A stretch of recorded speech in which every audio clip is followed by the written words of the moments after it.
You know, enough. I mean, just enough. Please. Some of the states are getting absolutely idiotic, and Australians are really hurting. On Tuesday, we saw the price of this virus hysteria, of course. You know, huge unemployment, people getting poorer, record government debt. I mean, so much debt, getting onto $1 trillion by 2024, that I will bet you that no one my age or older will ever see that debt repaid. And the Prime Minister today said something false about this recession that we're now in. This recession has been produced by the global pandemic.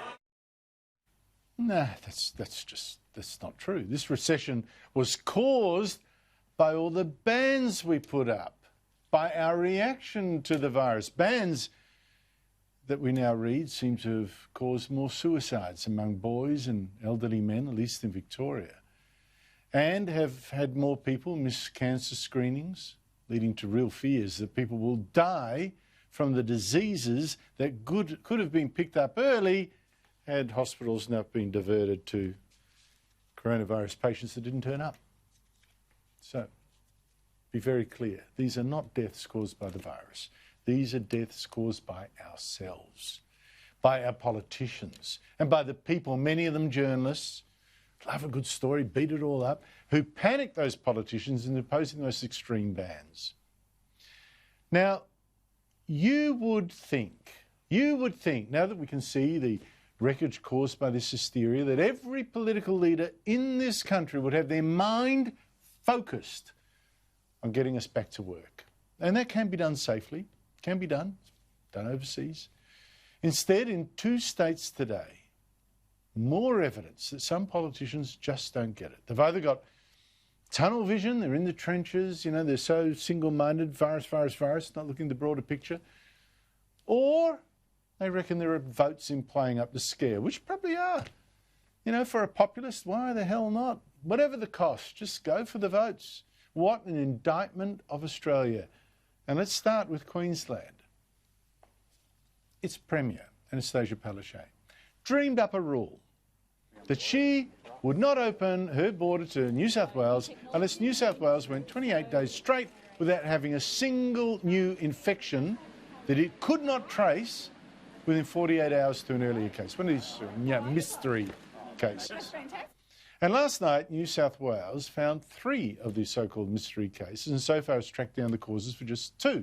So if it doesn't solve the last case tomorrow, where it came from, then bang, the border to Queensland will stay closed for another month, 28 days, with all the costs that involves to business, with all the grief to people wanting to travel on holidays to see family, all that. There is another 24 hours for them to look at where those cases have come from. And I thought the New South Wales Premier, Gladys Berejiklian, has probably been the best in all of this. She was absolutely correct to blow her top of this idiocy.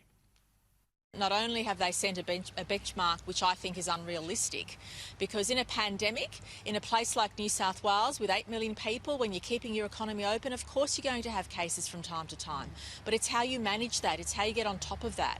And I'm just really disturbed by what I've heard from the Queensland Government, and I hope that they really see beyond the borders of Queensland. We're all Australians, yes, we're from different states of Australia, but we're also all Australians, and Australians are suffering. Absolutely correct. And the Prime Minister was also furious with the Queensland attitude, apparently because he does actually know, after all, despite what I just played you earlier, that it is not the virus, but exactly dumb bans like this that's destroying our economy. Well, is she for jobs or not? That's what I'd say, as simple as that. Although she's saying, you know, she's all for jobs. Well, you know, that being for jobs means you've got to balance the risks that you face, like New South Wales Premier Gladys Berejiklian is. Mind you, the Prime Minister's a bit of a hypocrite on this border issue. His government's budget this week assumes our international travel ban won't be lifted for another year. How bad is that? But this Queensland ban is insane. I mean, it's truly insane. It's selfish, and it actually hurts Queenslanders themselves more than anyone else. I mean, this rule that New South Wales can't have a single mystery case without, Queensland keeping the borders closed, that is not found in any book.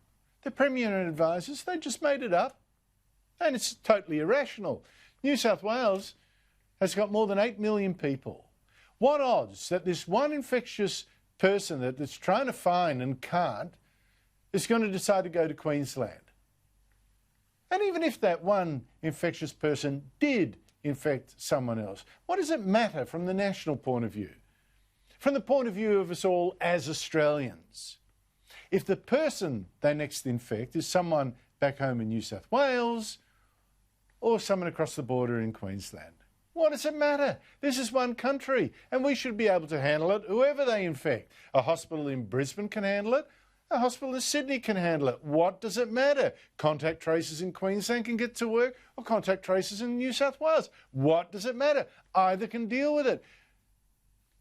Which makes the rest of us, the population, suffer. Closing the border, we all suffer for that. What's the explanation for that? And the stupid thing is it's actually Queensland that most needs the business that comes from open borders, that needs the jobs. It's got a tourism industry, empty hotels.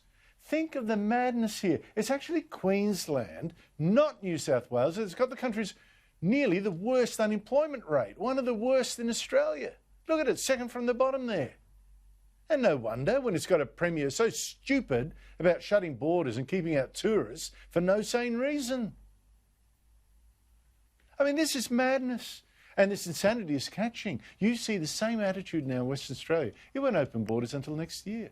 And have a look at Victoria. Its Premier also came up with some made-up target for ending the lockdown of Melbourne, which is the worst in the world for no reason I can detect.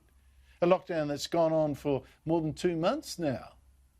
The latest one, we had a lockdown before as well, destroying jobs, killing businesses, driving people literally mad with despair and loneliness, and of course, the suicides. Now, to end this Melbourne lockdown, said Premier Daniel Andrews, we'll end it maybe October 19, he said. October 19, just pluck a date.